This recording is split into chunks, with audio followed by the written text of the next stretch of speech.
क्या आपने कभी किसी ऐसे इंसान से बात की है जो पहले से ही मर चुका था? एकदम सन्नाटा, फिर धीरे धीरे तूफान की आवाज। आज मैं आपको एक ऐसी कहानी सुनाने जा रहा हूँ जो हिमाचल प्रदेश के एक छोटे से पहाड़ी गांव में सच में हुई थी। एक ऐसी रात की कहानी जब एक अजनबी मेहमान एक घर में आया, भीगा हुआ, थका हुआ, डरा हुआ, और उस रात के बाद उस घर में रहने वाला परिवार कभी वही नहीं रहा जो पहले था। रुकिए मत, क्योंकि इस कहानी का असली ट्विस्ट वो है जो आप सोच भी नहीं सकते। पार्ट एक, गांव, घर और एक अजीब रात। 2003 की बात है। हिमाचल प्रदेश के कुल्लू जिले से करीब 40 किलोमीटर दूर एक छोटा सा गांव है, मलाणा के पास का एक अनजान टोला जिसका नाम आज भी लोग जुबान पर नहीं लाते। वहां रहता था एक परिवार।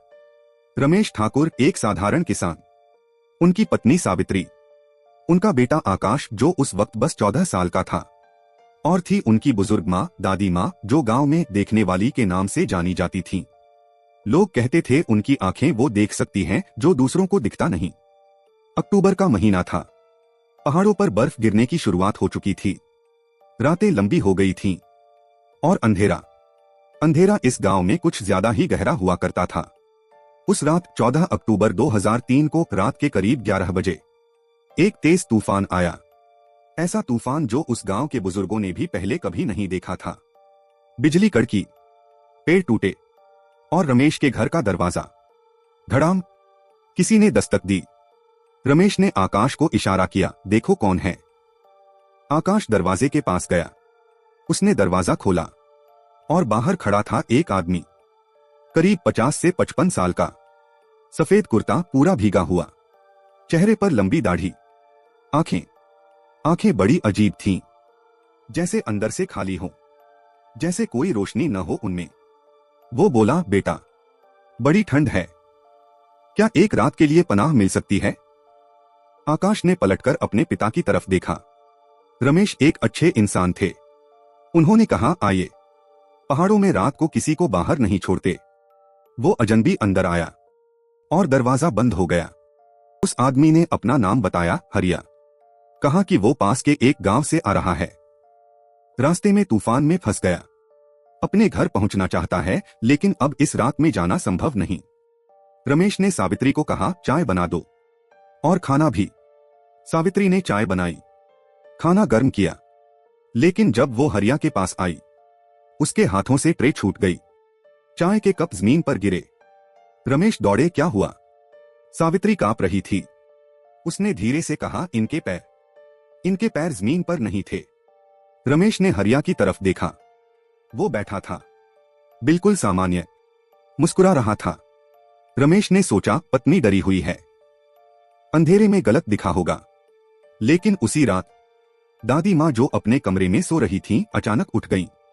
वो सीधे हरिया के पास गईं। उन्होंने उसकी आंखों में देखा और फिर वो धीरे से मुड़ी। रमेश के कान में फुसफुसाई, इसे आज रात यहां मत रोको।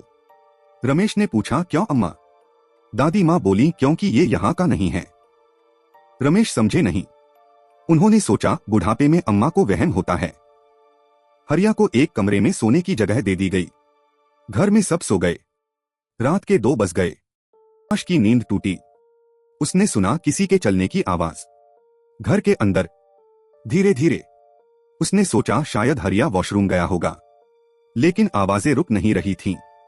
आकाश उठा। उसने दरवाजा थोड़ा खोला और जो उसने देखा, उसकी सांस रुक गई। हरिया गलियारे में खड़ा था, लेकिन वो चल नहीं रहा था। वो घूम रहा था, धीरे धीरे अपनी जगह पर, जैसे कोई ऊपर से धागे से घुमा रहा हो। और उसकी आंखें पूरी सफेद थीं। आकाश ने एक चीख दबाई। वो वापस कमरे में गया, कंबल में छुप गया। सुबह हुई। हरिया बिल्कुल सामान्य था। नाश्ता किया, बोला, बहुत शुक्रिया आपका, अब मैं चलता हूं। और वो चला गया। रमेश ने सोचा, बस इतना ही था, अब सब ठीक है। लेकिन उसी दिन शाम को पड़ोसी भगवान दास दौड़ते हुए आए। उनका चेहरा पीला था। उन्होंने रमेश को बताया, वो आदमी हरिया जिसे तुमने रात में रखा, उसका नाम हरिया था ना? रमेश, हाँ। भगवान दास ने कहा, रमेश, हरिया 3 साल पहले मर गया था। उसी रात जब पहाड़ पर भूस्खलन हुआ था, उसकी लाश भी नहीं मिली थी। बस एक पल के लिए। अगर वो हरिया था ही नहीं, तो वो था कौन? और वो उस घर में क्यों आया? क्या वो सिर्फ पनाह मांगने आया था, या वो कुछ लेने आया था?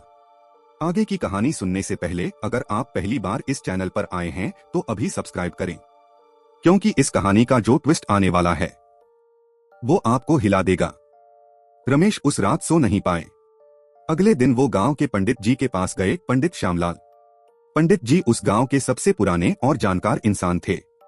80 साल की उम्र, लेकिन दिमाग बिल्कुल साफ। रमेश ने सारी बात बताई।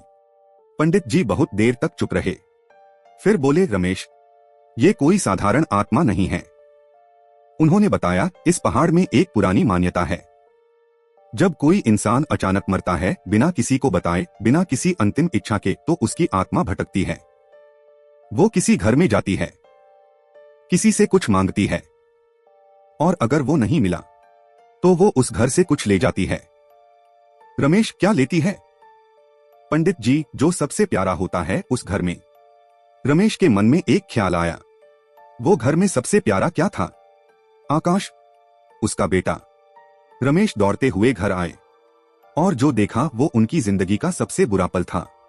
आकाश बुखार में था, 104 डिग्री, बेहोश। सावित्री रो रही थी।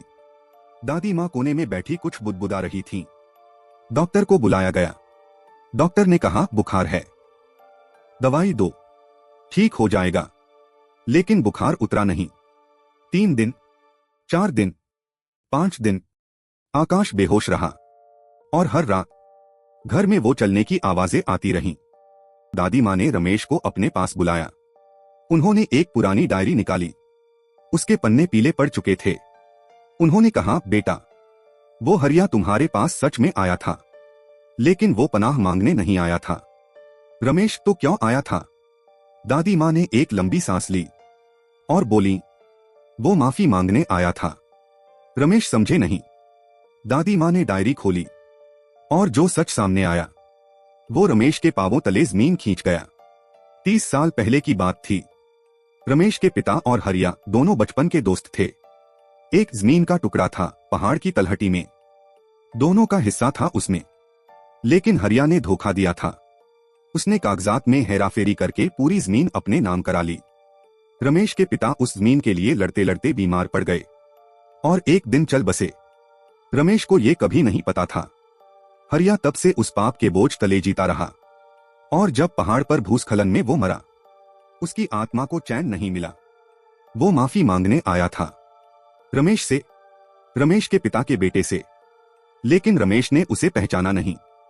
उसे रात बिताने दी, लेकिन जो हरिया चाहता था वो बात वो नहीं हुई, और इसीलिए आत्मा अटकी रही। मां ने कहा, एक ही रास्ता है, तुम्हें उसे माफ करना होगा, सच्चे दिल से। रमेश गुस्से में थे। उन्होंने कहा, उसने मेरे पिता के साथ धोखा किया, मैं उसे कैसे माफ करूं? दादी मां ने कहा, अगर तुमने माफ नहीं किया तो आकाश को वो ले जाएगा। रमेश फूट फूट कर रोए। उस रात अकेले आकाश के बिस्तर के पास बैठकर उन्होंने अपने बेटे का हाथ थामा और आंखें बंद की। उन्होंने कहा, हरिया, जो भी तुमने किया मेरे पिता के साथ, मैं तुम्हें माफ करता हूं, सच्चे दिल से। जाओ, चैन से जाओ। कमरे में एक अजीब सी ठंडी हवा आई। दीपक कांपा, और फिर सब शांत हो गया। उस रात आकाश का बुखार उतर गया। सुबह वो उठा, मां से बोला, मां, मुझे बहुत जोर की भूख लगी है। सावित्री रोते हुए हंसी। रमेश बाहर आए, आसमान की तरफ देखा। पहाड़ों पर धूप खिली थी, और उस दिन के बाद उस घर में कभी कोई आवाज नहीं आई। उस रात जब आकाश घर लौटा, उसने एक सपना देखा। एक बूढ़ा आदमी, सफेद कुर्ता, लंबी दाढ़ी, लेकिन इस बार उसकी आंखें खाली नहीं थीं। वो मुस्कुरा रहा था।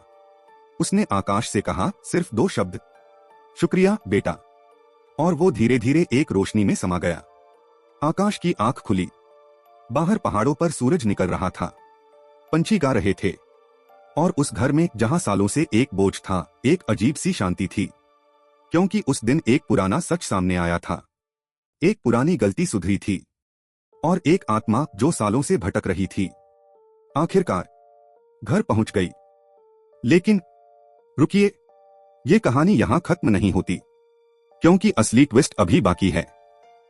जब आकाश बड़ा हुआ, जब वो 25 साल का हुआ, तो उसने उस पुरानी डायरी को फिर से पढ़ा और उसमें एक और पन्ना था जो उस रात दादी माँ ने नहीं दिखाया था। उस पन्ने पर लिखा था, हरिया ने जमीन नहीं चुराई थी। रमेश के पिता ने खुद हरिया के नाम पर जमीन की थी, एक कर्ज चुकाने के लिए। लेकिन बाद में जब पैसों की तंगी हुई तो उन्होंने हरिया पर धोखे का इल्जाम लगाया। असली झूठ रमेश के पिता ने बोला था। आकाश के हाथ कांपे। मतलब हरिया निर्दोष था। वो माफी मांगने नहीं आया था, वो सच बताने आया था। और वो सच था कि रमेश के पिता ने ही उसके साथ धोखा किया था। हरिया की आत्मा इसलिए भटक रही थी क्योंकि वो दुनिया से एक झूठ के साथ गया था और वो चाहता था कि सच सामने आए। आकाश ने डायरी बंद की। वो बहुत देर तक चुप रहा और फिर उसने एक काम किया। वो उस जमीन पर गया जो अब उनके परिवार के नाम थी और उसने वो जमीन हरिया के बेटे के नाम कर दी, जो आज भी उस गांव में रहता था। दोस्तों, इस कहानी में हॉरर सिर्फ वो भूत नहीं था। असली हॉरर था वो झूठ जो एक परिवार ने दशकों तक ढोया। असली हॉरर था एक निर्दोष इंसान का अकेले मर जाना। और असली सबक है, सच कभी नहीं छुपता, चाहे इस दुनिया में बताओ या उस दुनिया से आकर। अगर ये कहानी आपको छू गई तो लाइक करें, शेयर करें और कमेंट करें, हरिया निर्दोष था, अगर आप भी यही महसूस करते हैं। मिलते हैं अगली कहानी में। तब तक अंधेरे से मत डरिए, उस झूठ से डरिए जो अंधेरे में पलता है।